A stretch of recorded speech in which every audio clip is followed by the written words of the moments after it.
Alright, so andito tayo ngayon sa bahay and nagkakalikot lang tayo. Andyan boy, gayahin natin tong ilaw ng pinsan. Nakakabad trip kasi pag gabi, tas walang ilaw yung compartment. Yun oh. Yung switch, pag na-push nung upuan, mamamatay. Yan. Gayahin lang natin yan.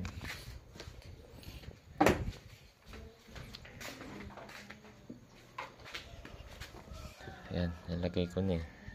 Naghanap lang ako ng pwedeng pag-mount yan. Ito yung switch.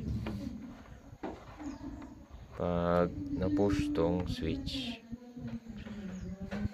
Yan. Pag na-push, mamamatay. Yan. Parang switch, parang preno din yung mechanism niya. Yan. Pag na-push, mamamatay. Pag nag-release, may ilaw. Hanapan natin yan ng mounting. Para may ilaw tayo kahit gabi. Yan. Hanap na tayo ng mounting niya. Paglalagyan ng mounting. Diyan na lang. Testing natin. Tali lang natin dyan. Itong cellphone. Yan, bagay nyo. Bagay nyo ito. So, yan yung ilaw. Ito yung switch. Baba natin yung upuan. Yan, namamatay yung ilaw. Pag tinaas yung upuan. Yan. Yan, umiilaw. So, bali yan, nailagay na natin siya. Nagbutas lang tayo dyan, para ma-shoot natin yung wire. Tapos, yan lang yung connection niya. Ito yung ground ng ilaw.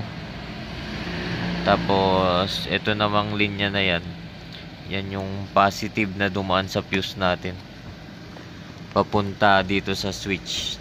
Tapos, yung isang connection dito, papunta dito sa ilaw natin.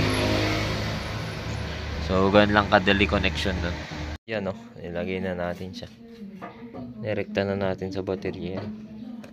Nilagyan lang natin ng fuse box. Sarili niyang fuse.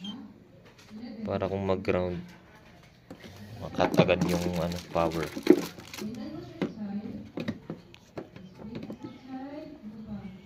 Testing muna natin.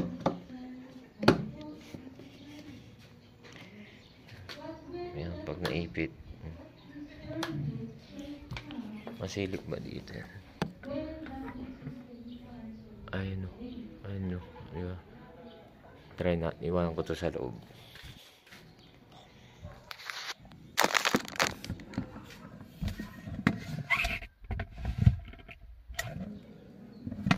Bale, ito rin pala yung wiring diagram na ginamit natin mga man.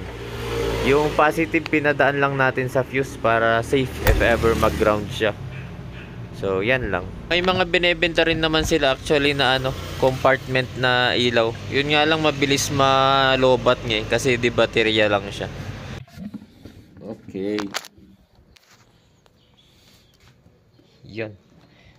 Ilaw na tayo. Hindi na tayo magpa-flashlight kapag gabi.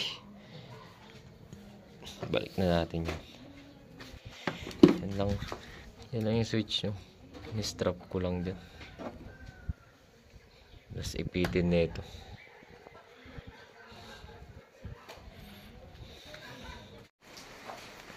Testing paggabi.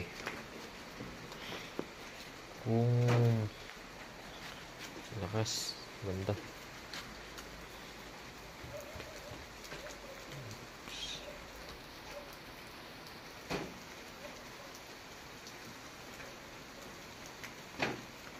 Bukas.